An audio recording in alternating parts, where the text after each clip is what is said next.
Aaron, tell me about the dopamine effect of scrolling TikTok videos.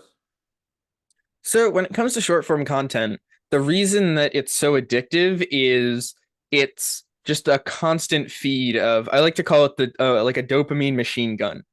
Dopamine is the chemical that your brain releases that basically makes you happy.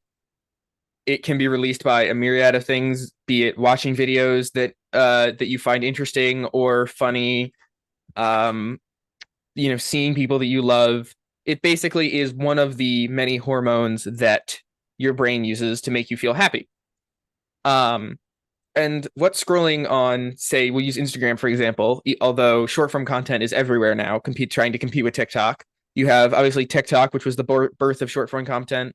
You have YouTube Shorts, which is YouTube's ripoff. You have Facebook Reels or Instagram Reels, which is Meta, the company that owns Facebook and Instagram and Snapchat, their version of it.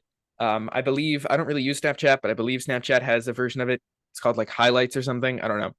But the point is, it's all quick 20 to 30-second videos, even like 1 to 3 second videos. There was a platform when I was a kid called Vine that was 7 second videos, and it was mostly people making comedy videos.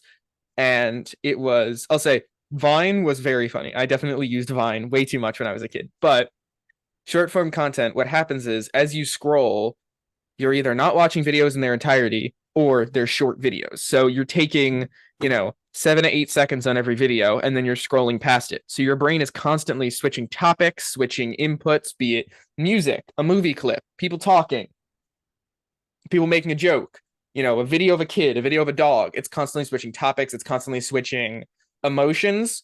Oh, it's a sad video. Oh, now it's a happy video. Oh, now it's a satisfying video. Oh, now it's a boring video. And so because of that, your brain gets used to constantly getting dopamine, more and more and more and more dopamine. Every time you hit a new video, every time you find a video that's funny, every time you find a video that's cute, you get a tiny hit of dopamine. And what that does is it rewires your brain to expect that. So when you sit down to say, watch a movie, and the movie doesn't switch topics every 3 seconds, and there isn't a hilarious joke every 3 seconds, well, then your brain gets bored. And that's where attention spans come in. Your attention span is how long you can focus on something before your brain gets bored. And short form content destroys that. When I was on Instagram and I used Instagram a lot and I scrolled Instagram Reels a lot. There was a week where I used it for over 40 hours.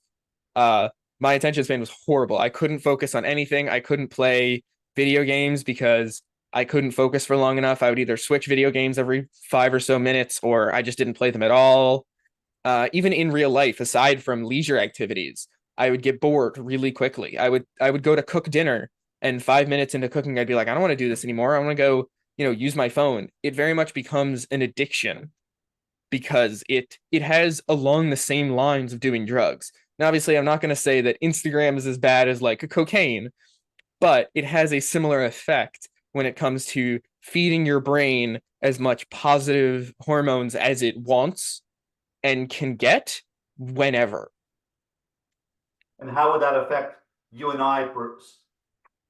And how would that affect you and I having this conversation? We're speaking now for 5, 6 minutes. Will we be able to have this kind of conversation, in-depth analysis of a conversation of a topic, if our minds are dopamine affected by shorts all the time? No, probably not. I mean, there would be, I would be doing a million other things. If we were having this conversation maybe a month ago, then I would be, picking up my phone, checking my phone, playing with things on my desk, probably using my computer. I would be distracted. I'd be going over here to play with things. I'd be going over here to play with things. I have a lot of fun things here, right? And because of the work I've done on my attention span, I can focus and talk and, think and take notes as you're talking and then respond. But if I had a low attention span and my brain was constantly dopamine starved, then I wouldn't be able to do that because this conversation isn't the most interesting video ever. It's not the funniest conversation I've ever had, but I can focus on it because I've done that work to have a better attention span.